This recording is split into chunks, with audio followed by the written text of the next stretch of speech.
રામ રામ, જય શ્રી બહુચર મેલેડી। મિત્રો, માતાજીના કહેવા પ્રમાણે ફરીવાર એક નવા સંદેશા સાથે આપ સૌની સમક્ષ હાજર થયો છું। આવતો રવિવાર માં બારેજાવાળી બહુચર મેલેડી માતાની ગાદીનો દિવસ।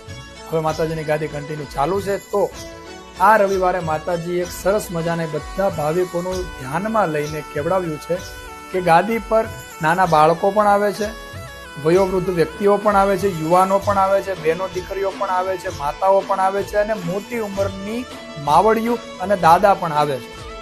તો કોઈને ઠંડીના લીધે રાત્રે મોડે સુધી બેસવું પડે એ માતાજી કે ભાઈ મારા જ દીકરાઓ છે અને મારી જ દીકરીઓ છે, તો એ મારાથી તો નથી જોવાતું। તો એટલા માટે માડીએ એવું કેવડાવ્યું છે કે હવે પછીના રવિવારથી ગાદીનો ટાઈમ થોડો બદલાવેલો છે।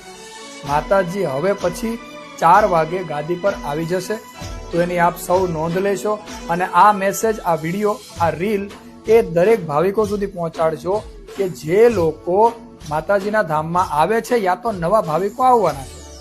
તો ખાસ આપણે આ વિડીયોને શેર કરશો બધા। અને એક વાતનું ખાસ તમને ફરી વાર યાદ કરાવી દો અને આપણે એ વાતને ધ્યાનમાં લઈશું કે માતાજીના ધામમાં કોઈ પણ પ્રકારનું આપણે કચરો વેરીશું નહીં અને પાર્કિંગમાં ખાસ બધા સેવકોને બધા સહયોગ કરીશું। જે રીતે સેવકો તમને કહે એ રીતે પોતપોતાની ગાડી, પોતપોતાના વાહનો પાર્ક કરજો, જેથી કરીને ઘણા લોકો રસ્તા વચ્ચે વાહન અમુક વાર મૂકીને જતા હોય છે, તો બારેજા ગામના જે લોકો છે એને અડચણરૂપ થાય છે।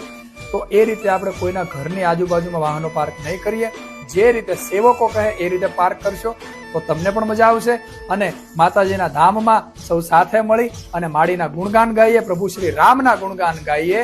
અને આવો મળીએ છીએ આવતા રવિવારે બારેજા ધામમાં, માં બહુચર મેલેડી માના ધામમાં। રામ રામ, જય શ્રી બહુચર મેલેડી માં।